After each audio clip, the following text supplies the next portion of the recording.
In a perfect world, you'd always be dealing with happy, delighted customers. In the real world, however, there are going to be occasions where you're going to be confronted by angry, upset customers. Dealing with angry customers is a little bit like feeding bears. Most of them are going to be happy that you're there, but a few of them are going to get really ugly if you don't give them exactly what they're looking for. I'm Jeff Mowatt.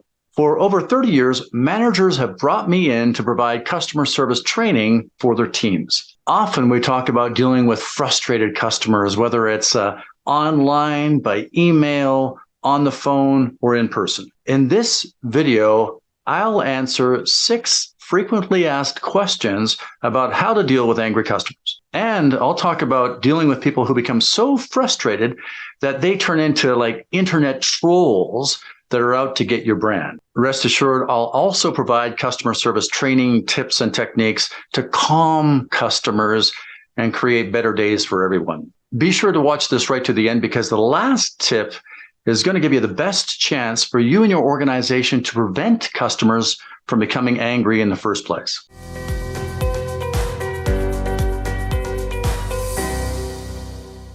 Okay, so let's look at 6 frequently asked questions on how to deal with angry customers and internet trolls. So the first question is, how do you deal with internet trolls who post unfair comments online?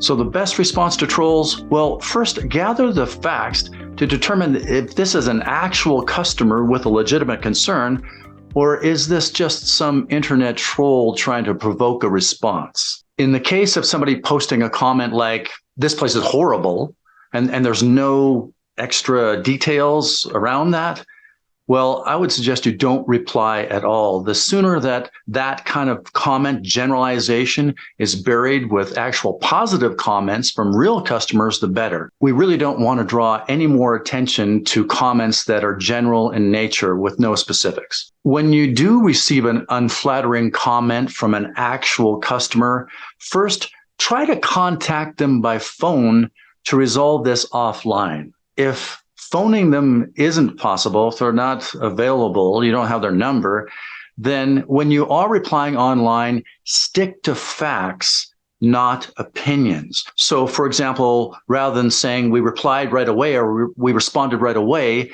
instead say we received your call at X and we replied within 37 minutes. So be really specific, give facts, not opinions. And when you're replying online, make sure that you are replying in a calm, measured tone, not emotional. There's no place to use exclamation marks, really, when you're replying to an upset customer. We want to sound like the voice of reason, not of reaction. If there was indeed an error on our part, if we did foul up, then we should, first of all, thank them for bringing it to our attention, and then apologize for the foul up.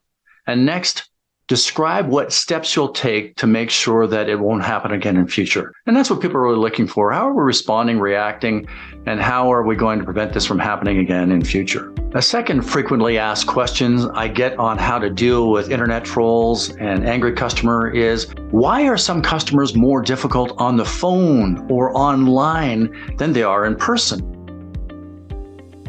Well, I think the short answer to that is anonymity. Like road raging drivers in cars who feel like they're not going to have to face any consequences because people don't know who they are when they're mouthing off or making gestures or honking or all that sort of thing in a car where they're anonymous. Well, a lot of times when people are posting online or on the phone, they're a lot more obnoxious than they are in person. So a way of addressing that is to prevent them from being anonymous. And one quick way to doing that is answer the phone with your own name and then quickly ask, who am I speaking with, please?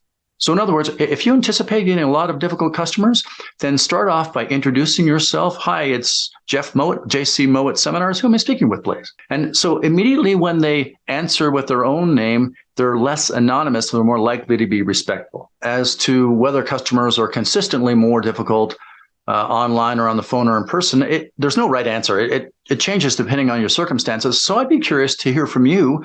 Where do you find your customers are more difficult? And I'm going to invite you to post it on the comment section below. Are your customers more difficult, A, online, B, on the phone, or C, in person? So let me know below, and I'd love to see your responses. That brings us to our third frequently asked question when it comes to dealing with angry customers, and that is, how do you deal, what do you say to a customer who's being abusive on the phone? And my philosophy on this is that, yeah, we are paid to take the heat, but not abuse. So if someone's swearing about a situation, well, sometimes that comes with the territory. On the other hand, if somebody is swearing at us, that's crossing the line. So here are a couple of tools and tips you might use when somebody is swearing at you on the phone. So if they start off saying, and you are such a, well, then you might start off with sir or ma'am. Now, typically, I don't like using those terms because it makes the person feel old. But for the record, we are actually being more respectful. Sir, I want to help you. You're using that language, though, is preventing me from focusing on resolving this issue. So I'm going to ask if we can do this without using that language. Now, if they continue, sorry, as I said before, I do want to help you, but I can't help you when you're using that language. So I'm going to hang up now. Please call back when we can do this without using that kind of language. Goodbye.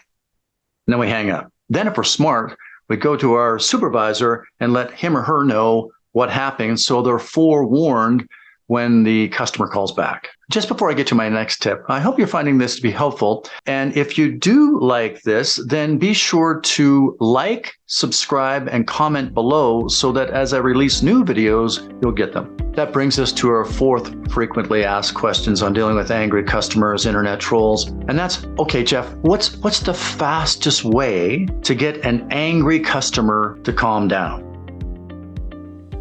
Okay, so here you go. Listen without interrupting. Allow them to vent.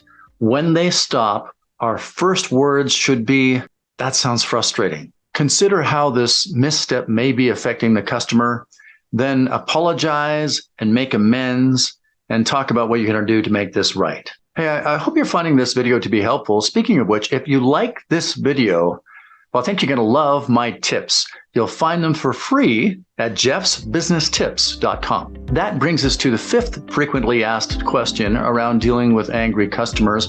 And this is a bit of a catch-all because I've been asked, okay, Jeff, any other tips that I should be aware of when it comes to dealing with angry customers? And here's one that may not be very obvious. I want you to think about last time you were in a group of people, like a meeting, a board meeting, whatever, where people got emotional. One person would say, oh, yeah, if this happens, then we'll do this. And then somebody else goes, well, yeah, but if we do that, then this is going to happen. Yeah, but who did this? And what happens is the rate of their speaking and their pitch of their voice rises. And so when it's your turn to speak, I'd suggest that you do this. Tone it down. So in other words, you'd say, okay, yeah, another thing that we should be thinking about is such and such. And amidst all that emotion and fast talking, when you lower the tone, you sound literally like the voice of reason. So when you are dealing with upset customers, I do encourage you to slow it down. And while you're at it, avoid using filler words like kinda, sorta, that kind of stuff. Because frankly, the more articulate you are, the more intelligent you will be perceived to be. So lower the tone and articulate just a little bit more, and you'll be seen as intelligent and people are more receptive to your input. Okay, remember I said that this last tip was going to give you and your organization the best chance of preventing angry customers in the first place? Well, here it is. The number 6 frequently asked question is, how can I motivate my team members to actually care about customers? Well, I believe it comes down to hiring the right people. And one of the things that we look for when I'm working with managers, business owners, and leaders when it comes to hiring is try to hire people who have a background either in sports and some sort of a team scenario or in volunteering. Both of those scenarios, being on a sports team or volunteering, means that it's not all just about us. We learn to work with one another. We're not so self-centered. We are part of a group. That gives us a better chance of hiring someone who has less of a selfish attitude and a little more of a selfless attitude. Is a little more focused on caring about others. Now, that doesn't mean that you need to hire a bunch of bleeding hearts to work with customers.